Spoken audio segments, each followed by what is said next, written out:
What a winner. What a winner that is. That's a great man. It's a great man.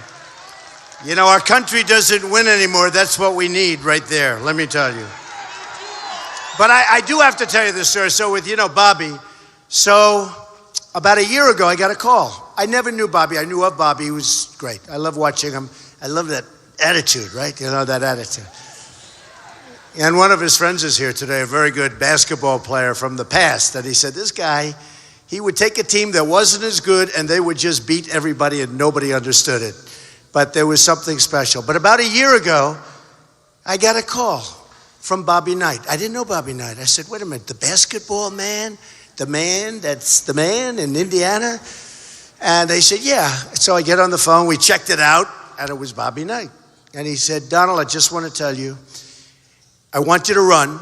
This was before I decided, before that big day on June 16th coming down the escalator. He said, I want you to run. My friends all want you to run, and you'll be great, and I'd like to endorse you. I said, Coach, what an honor that is, and do me a favor, give me a number, and maybe I'm going to be calling you back, right? And then we had all these great victories. I think I've won now 28 states where big night last night.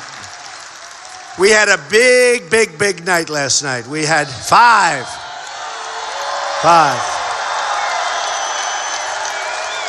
We had 5 landslides actually last night. That was a biggie, right? So I said, thanks a lot, Coach. I appreciate it. I took the number. I wrote it down. I put it in a special place.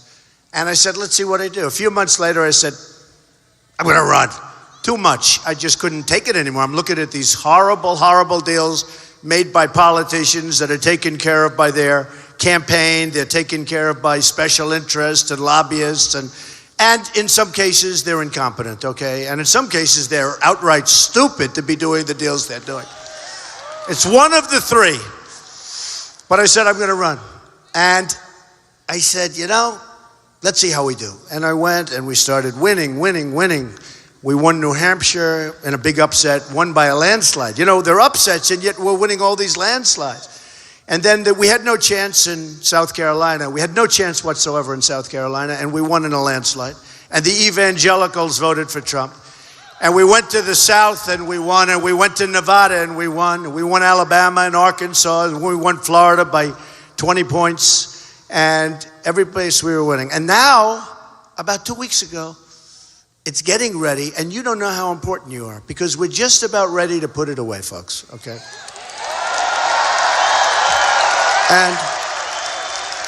And Indiana, which is a special place, I have so many friends, the Hilberts, Tommy, Sue, and Steve are here someplace. They're unbelievable people, employed thousands and thousands of people over the years, great people.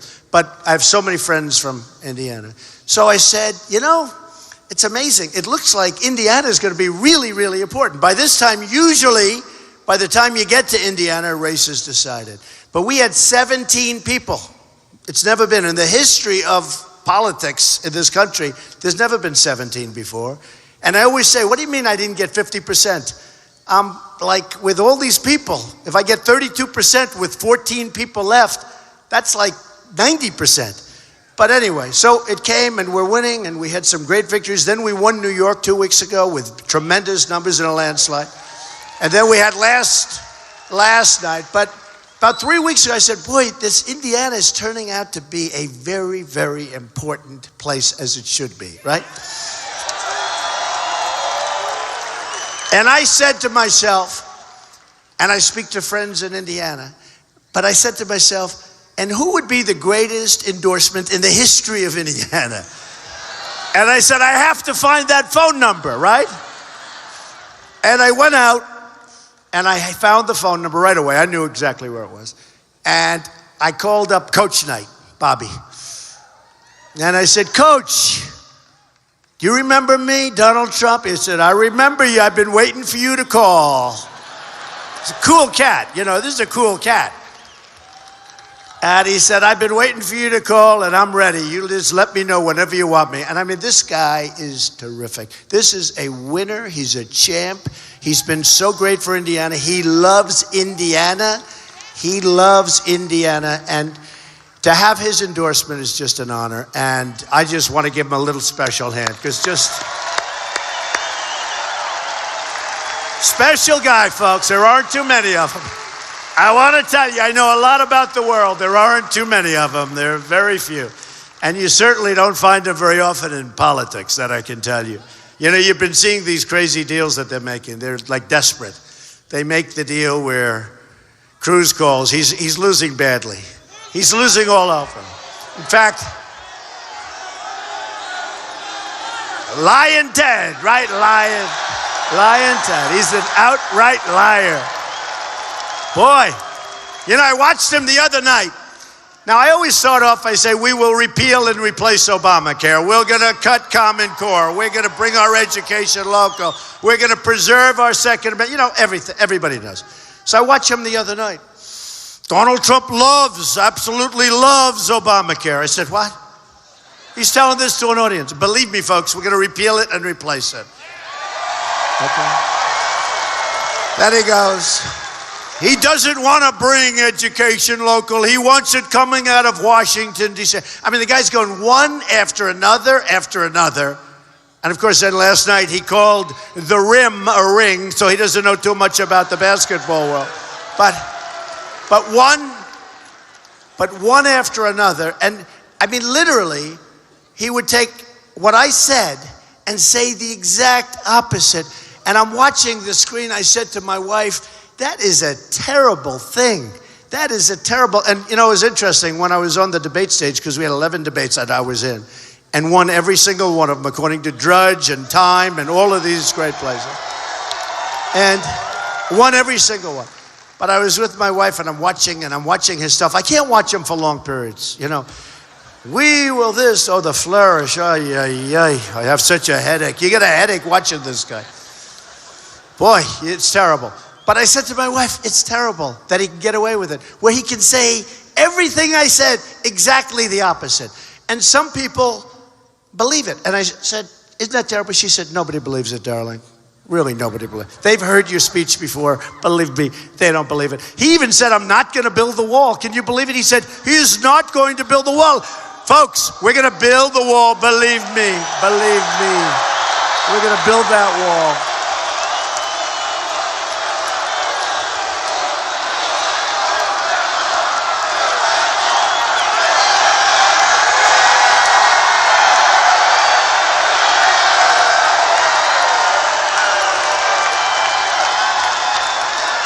Oh, we're going to build that wall, and you know who's going to pay for that wall?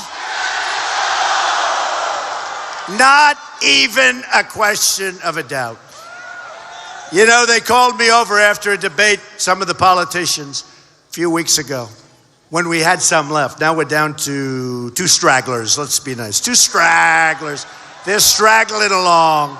But they called me over, and they said, you know, 6 months ago, they said, Donald, you know you'd never be able to build a wall. I said, of course you can. You know, China, you know the story.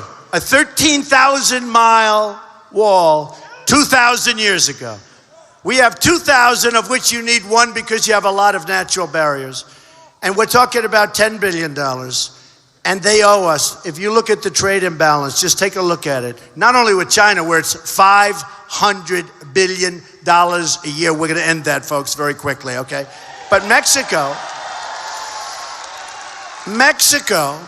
with Mexico, we're talking about $58 billion a year, okay? I mean, on trade, 58 billion, right? They do better. They have the good side. We have the bad side. You know what that means. So they're doing very well. That doesn't include all the drugs that are being sent across the border and poisoning our youth. Now, I have respect for Mexico. I have respect for the Mexican leaders. I love the Mexican people. I'm leading in certain polls. You saw in Nevada, I was leading in the polls with Hispanics. And the reason is I'm going to bring jobs back. We're bringing jobs back to our country. We're not going to let Carrier leave. We're going to take numbers. We're going to do numbers. There are consequences when you leave. And we'll talk about Carrier, because say what you want, Indiana. I've been talking about Carrier now for 4 months, right? Before I even knew that we were going to be coming. I mean, literally from the day. So with all of the things that are going on, and with everything that we're seeing, and with all of the people that we've seen, There's nobody that's going to be able to do what we're going to do together as a movement. We have a movement going on. Nobody has seen anything like it. And when I can get somebody like Coach Knight, and when we get other people, we have tremendous people supporting us. You know Jeff Sessions. Okay, now, when Cruz gets up, he always talks about, he doesn't anymore because about 4 weeks ago he endorsed me, so he's not talking. But the man he most respects in the United States Senate is a great man, Senator Jeff Sessions from Alabama.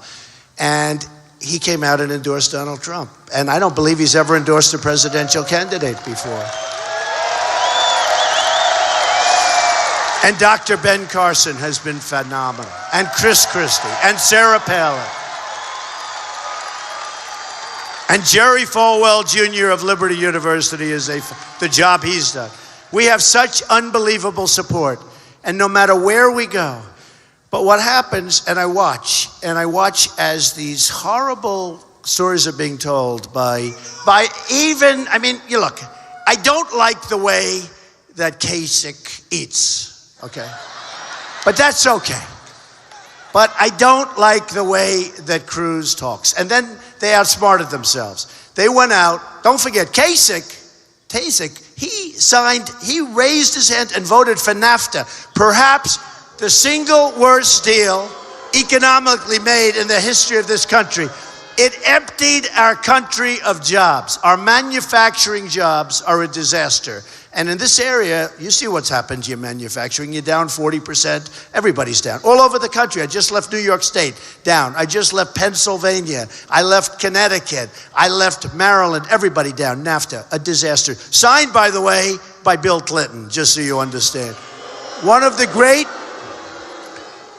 great disasters. So what Cruz did is he was losing and losing badly. He was losing so badly, the New York thing was a great embarrassment. And you know, it's interesting. The weekend that we had, you had Utah and you had Arizona that same weekend. By the way, speaking of great endorsements, Jan Brewer, great, the governor. And it's great, she's been so great. And how about Joe Arpaio? How good is he? Sheriff Joe. The toughest man, and he's fair. But he is tough on the border, right? So Cruz, when they did this little marriage of the two of them, boy, did that backfire, right? What a disaster. And then on top of it, Kasich comes out and says, well, I'm going to continue. I want them to vote for me. What a disaster. So they were embarrassed. They're getting terrible press. And what it is an act. It's collusion. It's an act of desperation. But you know, in business, when you collude, they put you in jail.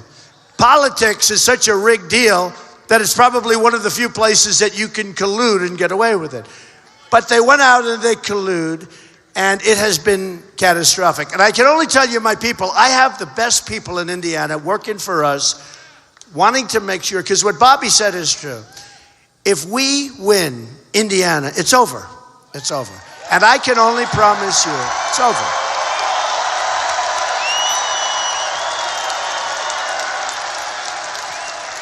And they have these phony groups, you know, no Trump or never Trump or whatever. And they follow me. I mean, these people are terrible.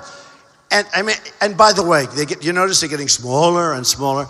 They spent in Florida, they had 15,000 ads, negative. And they weren't true. Some had a little truth to them, but most of them, a little bit.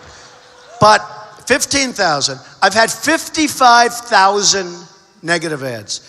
And a guy like, as an example, Kasich, he says, well, I do very well. And by the way, we had a poll yesterday with Hillary Clinton where now we're even. I haven't even started on her. We haven't even started. We haven't started. You know, it's sort of funny. It's like Bobby knows how to win and some people, I know how to win. And, you know, I start off with 17 people, and they're governors, and they're senators, and they're people like, as an example, Dr. Ben Carson, highly, highly competent, smart, great, wonderful man, but smart. But I start off with 17 people, and I knock off a senator who was going to win. I knock off a governor who was going to win.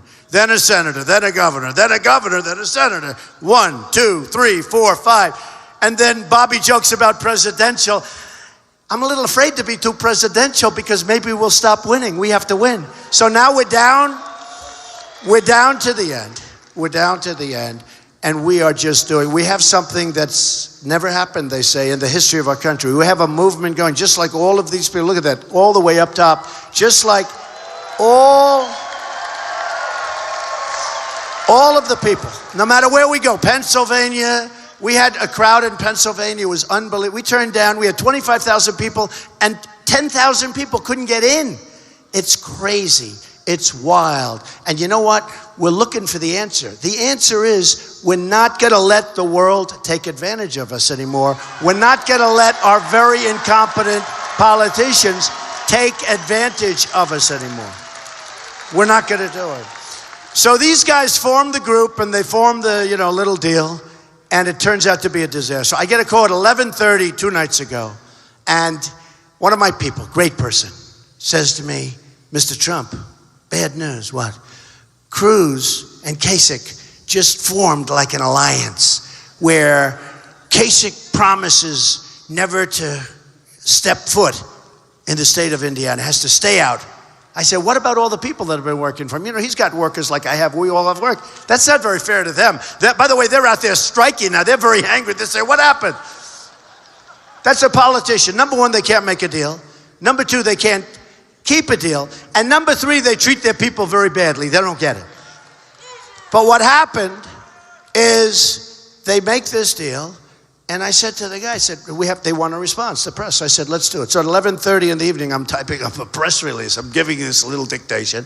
And we put out a press release. And I said, after about 2 seconds of thinking, I said, I think that's a really bad idea that they're doing this because it shows total weakness. They're admitting that they're done. They're done. By the way, neither of them have a path to victory. There is no path. And we're going to win, as you know.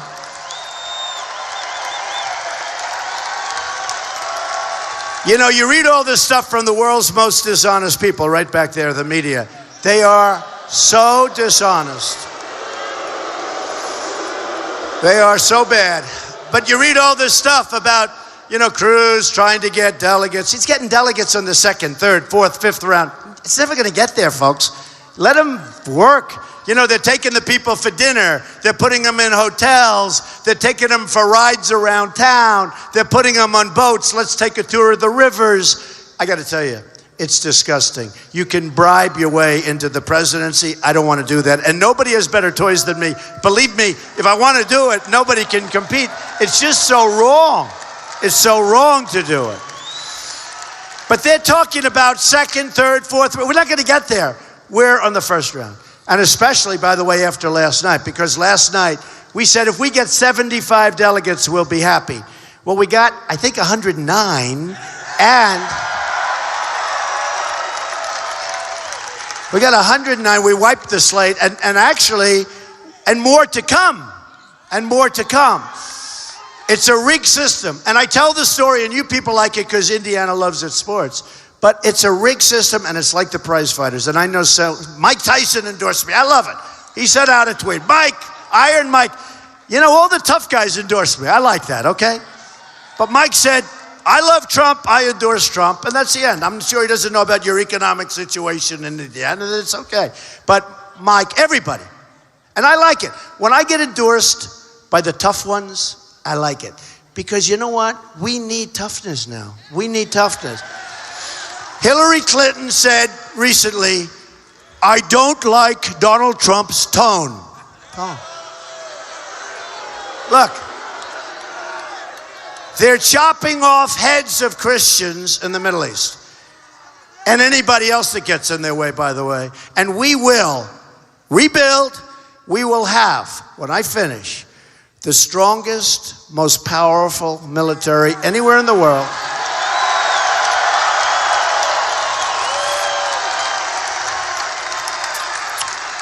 And very quickly, we will knock the hell out of ISIS. Believe me, we're going to get rid of them.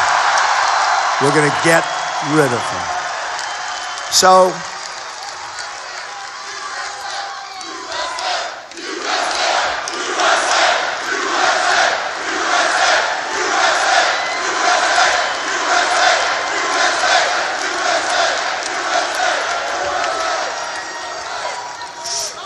So anyway, just because I find this stuff so interesting. You know, I've been a politician now for 9 months. Hey, Bill O'Reilly, good guy, tough, he's tough.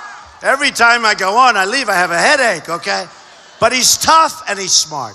And the other night he's talking to somebody, and the somebody said, whatever. And Bill said, in my lifetime, Donald Trump is the single greatest and biggest political event I have ever witnessed. Right? That's big. The greatest political event. And I said, really? I was very impressed. And then Brit Hume, who he was talking to, who hates me. This guy, brutal. I mean, he's brutal. So many of them do. But you know, a lot of them are coming around now. Do you notice? They're coming around. But Brit Hume said essentially the same thing. One of the greatest political events they've ever witnessed. One of the greatest political events in history. And it's not me, folks. I'm the messenger. You're the political event. You are. And every place like you. Every single place like you. You know, no matter where we go, whether we go to Dallas, no matter where we go, we have thousands and thousands. In Dallas, we had 21,000 people. In Alabama, we had 35,000 people. Think of this. I won Alabama in a landslide, almost 50%. And almost the same weekend, I won Massachusetts with almost 50%. And people said, that's amazing. And don't forget, there were a lot of people in the race. So when you say almost 50%, that's a lot. But it's been an amazing thing. And it's been on the cover of Time magazine many times. It's been the cover of many other magazines. It's been on the cover of all the newspapers. They don't know what to do with us, folks, because we're sick and tired of being run by people that truly have not a clue in the world what the hell they're doing. And we're going to change it, and we're going to change it fast. We're going to change it. So just to finish, they formed this alliance, or whatever you want to call it, and it was a collude. I call them the colluders, right? The colluders. I love talking about it, because what stupid decisions. So immediately that deal is breaking up. I made a speech today in Washington in the big press club. It was fantastic. I mean, the whole scene was great. I actually got good reviews. They gave me great reviews. Right. And it was about national security, and we're really leading the polls on national security, on the economy, on jobs. We're leading the polls in almost every category. On the borders, but we're leading the polls in virtually every category. And by the way, on June 16th, I told you when I announced, almost from that time, we've been number one. Almost right from the beginning. We started off, and these guys were saying, he's never going to run. Then they said, well, he just ran. I mean, he just announced. What's going on? Then they said, he'll never sign Form A. Form A is where you sign and you're signing your life away. Then they said, oh, he'll never, forget it. He'll never show his financials. You know, I'm a private company. I showed my financials. In fact, then they said he's going to delay because they don't know. What do they know? These people know nothing. I wasn't going to run. Now they're saying, how do we stop him? This is, you know, they're taking it a little. But I gave the financials, the largest ever filed in the history of the Elections Commission. And the press, it was like a feeding frenzy. And they found out I built a great, great company. I borrowed $1 million not so long ago, and now it's worth more than $10 billion. $10 billion. Low debt. Tremendous assets, some of the great assets of the world, buildings all over, Turnberry in Scotland, Doral in Miami, tremendous places, right? But low debt, great cash flow, iconic assets, and that's not what I'm here to talk about. I'm saying this because it doesn't matter. What does matter is this is the kind of thinking, and Bobby understands this like better than anybody. This is the thinking we need in our country, at least for a period of time. We got to straighten things out, folks. We got to straighten it out. And we're going to. And we're going to straighten it. So anyway, so they crashed now and they're fighting. Kasich and Cruz are fighting. Welcome to the world of politics. They can't do it. They don't know how to make deals. They can't. That's why China, they look at our politicians, it's like a field day. They have the smartest people in China. It's like a pyramid scheme. The smartest people in China. And they come in waves. They'll have 20 people. I know, I made a lot of money with China. Hundreds and hundreds of millions of dollars. The Bank of America building in San Francisco, a big, big, big chunk. 1290 Avenue of the Americas. The biggest bank in the world is a tenant of mine of one of my buildings in Manhattan. China's great. We can deal with China. I sell condos to them for tens of millions of dollars, right? We can do great with China. But we have incompetent people. We have people that are nothing. I don't even know how they get there as our negotiators. We have the greatest negotiators in the world. And I know them. Carl Icahn endorsed me. Some of the greatest business people in the world endorsed me. They don't want money. They would love to make great deals. They can't understand, why does the United States do it? And we have negotiating against the Chinese, against the Japanese, against the Mexicans, against political hacks. And they're robbing us blind. They're taking our jobs. They're taking our money. We owe them trillions. You know, we owe China $1.8 trillion. We owe them. Think of it. They take our jobs and we owe them money. It's not supposed to be that way. Japan sends cars in by the millions. I don't mean like a few cars. So they send us millions of cars. I mean, you can't believe it. I look at the boats coming in Los Angeles, these big ships, the biggest ships you've ever seen. It looks like NASCAR, the way they drive them off. And we love NASCAR, I have to tell you. We love Brian France. Brian France is a great, great guy.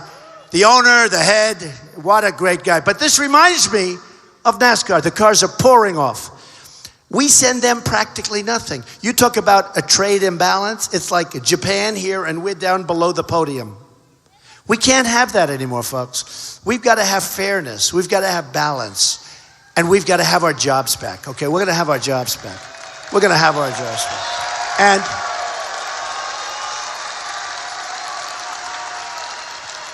And we can't have guys like Kasich, who wants NAFTA, who cleaned us out, and Cruz, who doesn't want to stop Chinese manipulation of currency. He fought like hell the Chinese manipulation. And let me tell you about Cruz.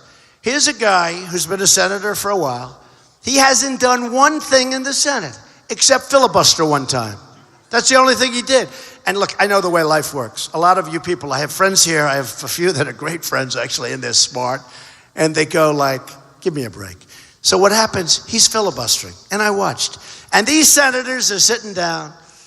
And they go, and Jim, when's this guy getting the hell off the floor? So we can get some work done. And even if they don't get the work done, they say, what's he doing? So he does for 2 days, he filibusters. Doesn't get anything, except he makes the top man, who's actually a good guy, Mitch McConnell, he calls him a liar. I mean, you know what? You don't do things that way. And I'm tougher. You know, I meet business people. I deal with business people. Somebody said, how do the politicians compare to the business people? Let me tell you, the business people are much tougher. But a guy like Ted Cruz, the one thing he does, he lies more than any human being I've ever met. Hence we call him Lying Ted. You ever see him? I love this, where he walks in with the Bible held high, right? It's Lying Ted. He puts the Bible down and then he lies. And you know the reason I'm getting all of the evangelical support, I'm getting tremendous evangelical support. Don't forget, I wasn't supposed to win South Carolina. I won it because of the evangelicals. They were unbelievable. I won it landslide. Same thing with Alabama, Arkansas, so many different places. Because the evangelicals are smart and they don't like liars. Remember that. Just remember that. So, just to finish with that, because I love this, I love politics and it's so different. I mean, I've been doing it for 9 months. I'm doing a good job, right? Do we have to say? Right? I mean, the one thing they say, even some of these sleazy, horrible reporters, even if they hate me, the one thing they say, you know, it's sort of funny. The results came out from last night, and I'm watching the different shows in the morning. Good shows, good shows. Steve Ducey, Brian, the whole thing. I mean, a lot of good shows. Mika, right? We like Mika and Joe. A lot of good shows. Chris. But I'm watching them, And they're saying, landslide, landslide. Trump wins this one. He wins Pennsylvania. He wins Maryland. He wins Rhode Island. He wins Delaware. He wins Connecticut. A landslide. And then one of them said, you know the amazing part? He's only been doing this for 9 months. It's sort of amazing, right? Sort of amazing. I'll tell you the other amazing part, which to me isn't amazing. The business people will understand that. So I've spent a lot of money, but relatively I've spent very little. I spent less money than any other candidate running. Now, I'm self-funding. I'm putting up my own money, right? Right? But I spent less money than any other candidate running. I probably spent like $40 million. That's a lot of money, okay? Not that bad, but it's a lot. You have other guys that have spent 4 and 5 times that.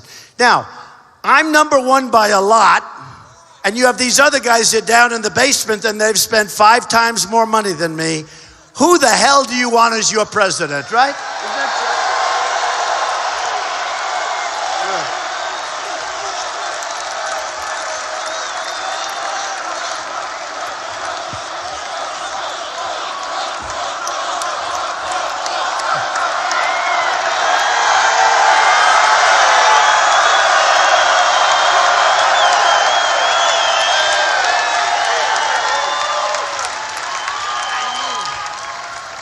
Who do you want? I mean, look, we know.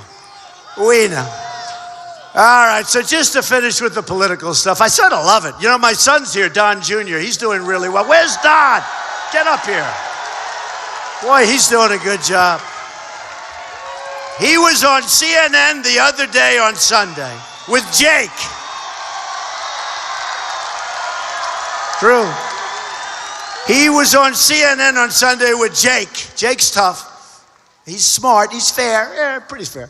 But Jake was grilling him, and this guy was unbelievable. In fact, I was writing down some of the things he was saying. Anyway, say hello to Don Jr., loves Indiana.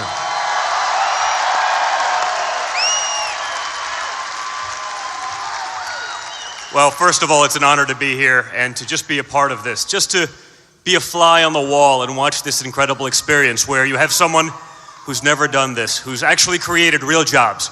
Someone who signs the front of paychecks. Yeah. I love watching TV and watching the politicians talk about job creation and everything they know, and the only people they've ever employed are lobbyists. We're gonna change that. And again, it's exciting to be here to watch this because until this all happened and this phenomenon happened, people, even political people, didn't understand how badly the system is rigged. They didn't understand, and you don't understand, and didn't understand until my father pointed out, hey, oftentimes your vote doesn't even matter. And you know what? Why go through with this? Why watch 30 debates if I see another countdown clock for in 72 weeks and 4 minutes, you're gonna have another major announcement? You're all vested. You've been watching this thing for a year. Why do it if your vote doesn't matter? Show this country that your vote matters. Bring someone in here who's not a politician. Bring someone in here who understands job creation, who understands deal making, who won't just tell you what you want to hear and then go write whatever the people who are stroking the big checks to their campaigns, whatever they want to do. That's gospel. You know, they'll tell you what you want to hear and then do exactly the opposite. It's time for a change. Now, if you think it's been working and you think the system's great, then stick with it. But I don't think anyone believes it. No one believes it. It's time for a change. Give him a shot. I've watched him do this for 40 years almost now. No one's gonna work harder for you. Thank you very much. Let's make America great again.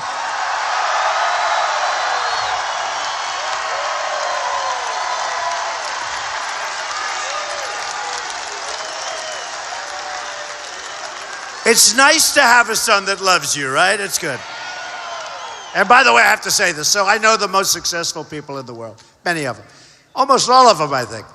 And I'll tell you, the happiest people, and this is so true, the happiest people are the people with great families, loving families. I'm serious. I know people with so much money, and money does not make you happy. It solves certain problems, in all fairness, not so bad. But the happy people are the people with great families, great wives and husbands, and I just want to tell you that. So whatever.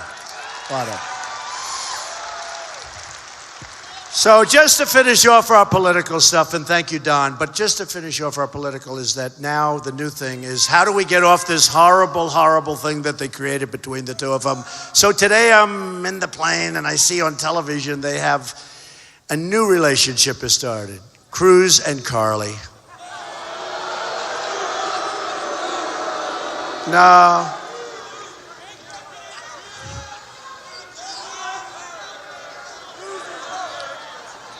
First of all, you have to look. Cruz can't win. What's he doing picking vice presidents? Can't win. Can't win. You know, on television, they say it nicely. He has no path to victory. That's a nice expression, right? No path to victory. He's got no path to victory. He's mathematically eliminated. It's like if you're playing in the World Series and your team loses a game, a certain game. He's mathematically eliminated. He has set a record, though. He is the first presidential candidate in the history of this country who's mathematically eliminated from becoming president, who chose a vice presidential candidate. Okay? It's a record. Hey, look, honestly, I wish him well, but folks, they're not going to do it for you. They're not going to do it. So I wanted to tell you, and then we're all going home, but this is going to be, I'm here for like 3 days, and I'm coming back for 3 days.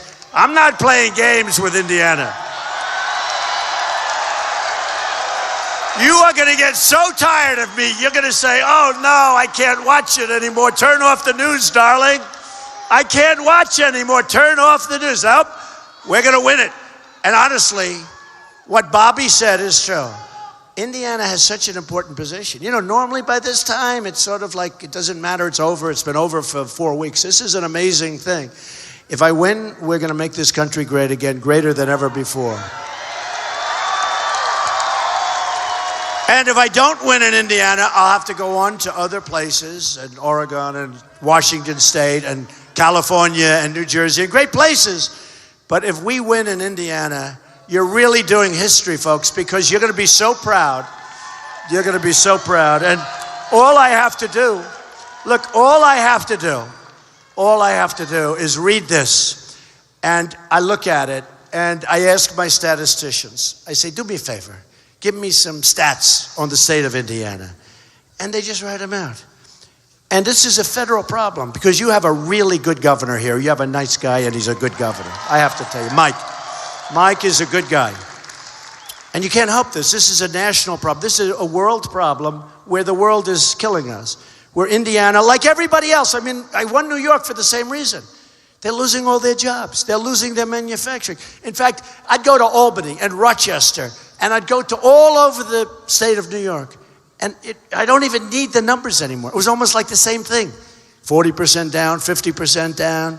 I mean, if I wanted it accurate, I'd have to ask. But mostly, you don't even have to ask. Every community practically is just down. The manufacturing's gone.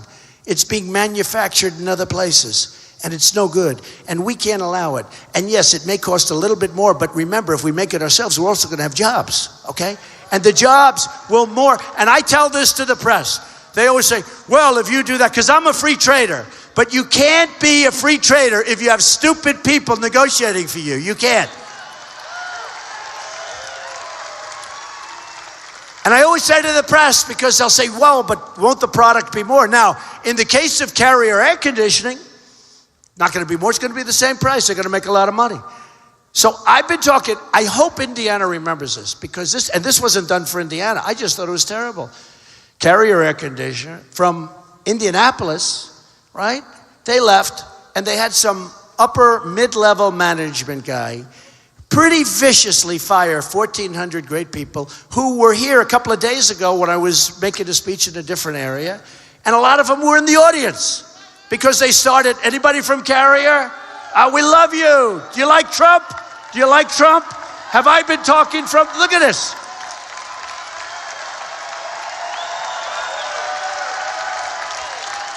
How long have you worked for Carrier? 10 years. How about you? 17 years. All right. Stick with me, fellas. Don't worry. Same thing happened. And these Carrier guys are following me around. Where? How many years? How many years? 18 years. All right. And look at them, great, these are great people, these are great people. But somebody had the cell phone camera on while this guy is pretty viciously letting go of 1,400 people. I've been talking about it for months because I got to see it on television. And I thought it was, if I didn't see the cell phone, if I didn't see what was going on, I wouldn't have. But he essentially said, you're all fired, we're moving to Mexico. And I said, man, that's bad. I'm telling you, if I didn't see it on television, I wouldn't have brought it up. It would have been like another statistic that we don't understand as well. But it was terrible to watch it. So I said to myself, that's really something. I'm going to talk about that. And I started talking about it. Little did I know it would be so important that I'm talking about it with respect to you folks. But here's what should happen. You go to them and you have to fight to keep your companies. Now, do you think anybody in the Obama administration goes to see Carrier and say, stay here? Do you think, okay?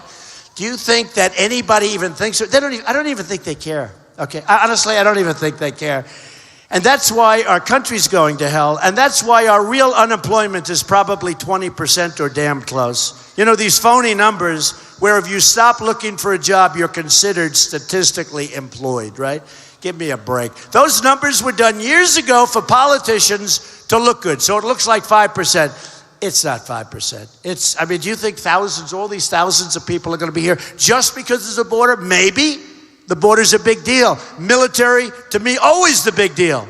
But they're here because the economy and the job situation in this country is so bad. So here's what I would do. And I love telling the story. Because they do talk about presidential. And why aren't I? I'm presidential. They talk about the elites in Washington. Oh, really? They're elite. They're elite. Do you think they have a better plane than I have? I don't think so. They're elite. Do you think they have a better location? Do you think they have a nicer apartment? I don't think so. These are the elites. These are the elites. Like hell, they're the elites. These are people that don't have a clue. Believe me, I understand it. But I would do this. I would speak with the folks at Carrier, and I would say, if you leave, there are consequences. And here are the consequences. For 5 years, this country has been working on extremely complex formulas, and I went to the Wharton School of Finance. I know formulas better than anybody. They've worked on formulas that nobody knows. We're going to give them a little here. We're going to give them low-interest loans. You don't have to do any of that. Too complicated, too much corruption involved or could be involved. How about this, the government giving low-interest loans? That'd be fun, right? The government now is our banker. You don't have to do it. Too complicated. What you do is you say the following, Carrier, here's what's going to happen. You're going to leave Indiana. You're going to leave Indianapolis. I wish you a lot of luck in Mexico. Enjoy the heat. Enjoy the heat.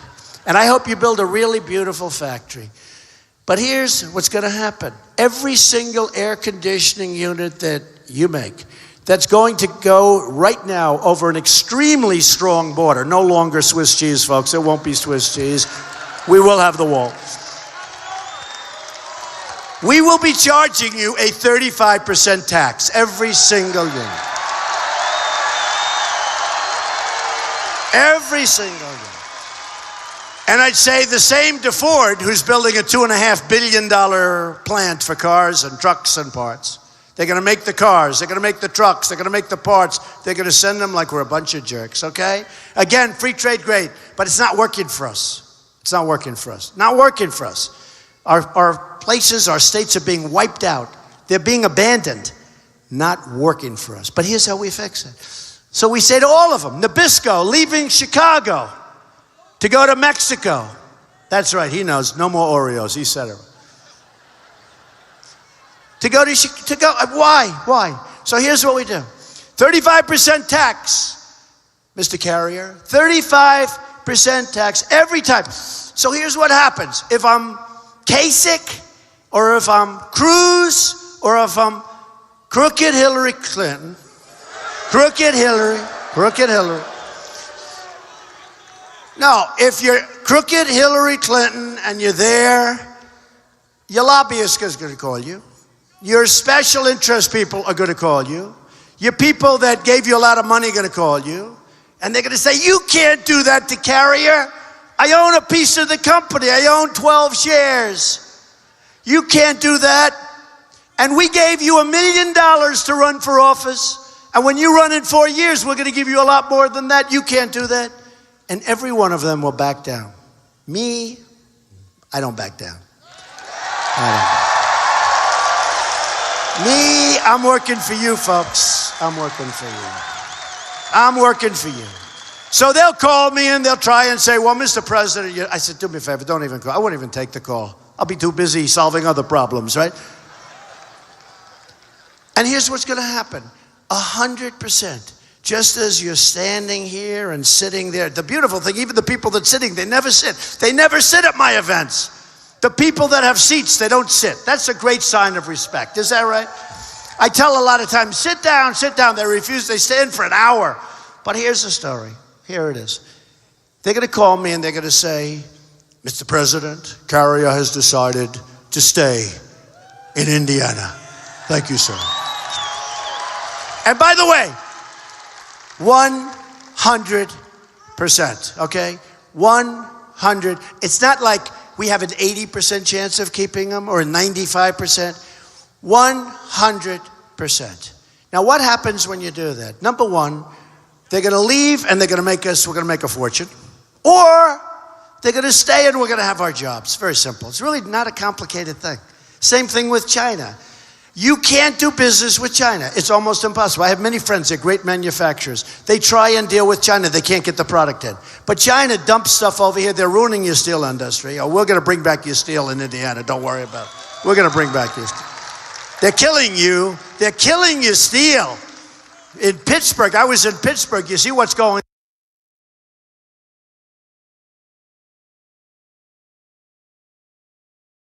on. China is killing the steel industry.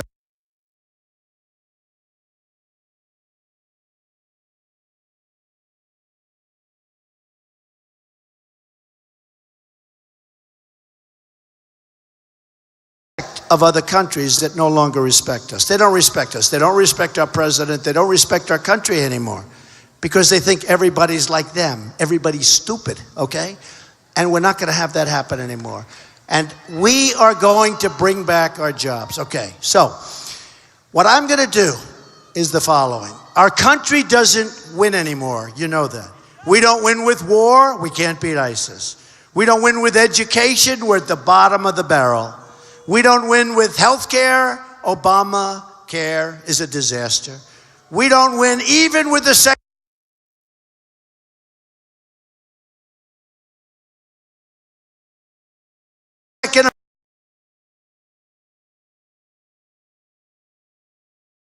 And I refuse to read you the stats because you'll walk out of here totally depressed. But don't be depressed. I tell people, make America great again is a very positive thought. A writer for one of the big papers said, Mr. Trump, make America great again. It's such a negative thought. I said, no. That's not negative. That's positive. Because we're going to make America great again.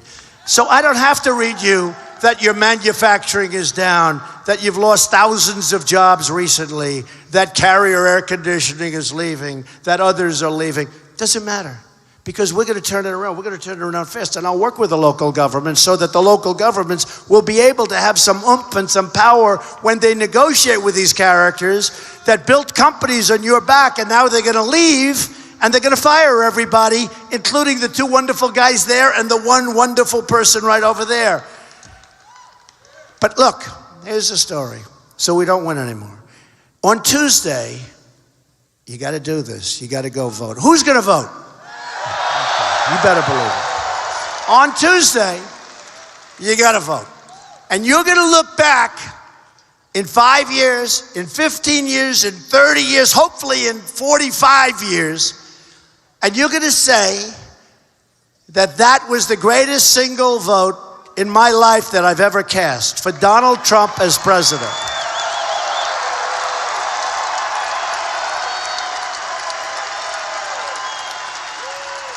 And you might even say, I didn't even like him, but I love Bobby Knight and I believe in Bobby Knight, okay? And that's okay. But I promise you, we are going to do a spectacular job. We are going to start winning again. We're going to win with our military. We're going to build it up. We're going to knock the hell out of our bad enemy. And hopefully, we're not going to have to use our military. Hopefully, we don't have to. We're going to knock ISIS. But hopefully, we're going to be so strong, so powerful, so smart that nobody's going to mess with us, folks. It's the cheapest thing we can do. We're going to take care of our vets because our vets are a part of it. And our vets are being mistreated.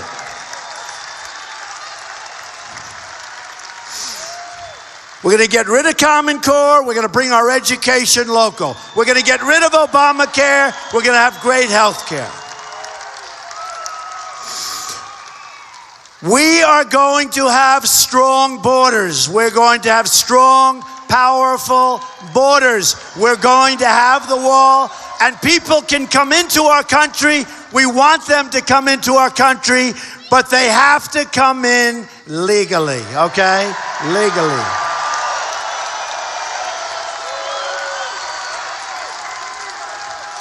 And we are going to make trade deals that are going to go from horrendous, perhaps the worst deals ever made, literally in the history of the world, to good, solid, wonderful deals that are really positive for our country. And they're fine for the other side. You know, there is another side.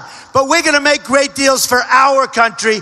I'm thinking about America first. I'm not thinking about others. I'm thinking about America first.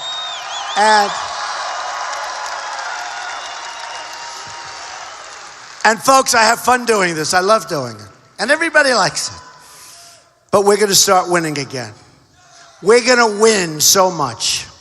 We're going to win on trade. We're going to win with the military. We're going to win with the Second Amendment. We're going to win with Obamacare. We're going to win with Common Core. We're cutting the hell out of it. Get local, right? We're going to win. You're going to beg me, Mr. President, we're winning too much. We can't stand it anymore, Mr. President. We're winning too much. And I'm going to say, Indiana, I'm sorry. We're going to keep winning. We're going to make America great again. And we are going to do it. Go out on Tuesday and vote. I love you, Indiana. I love you. Thank you. Thank you.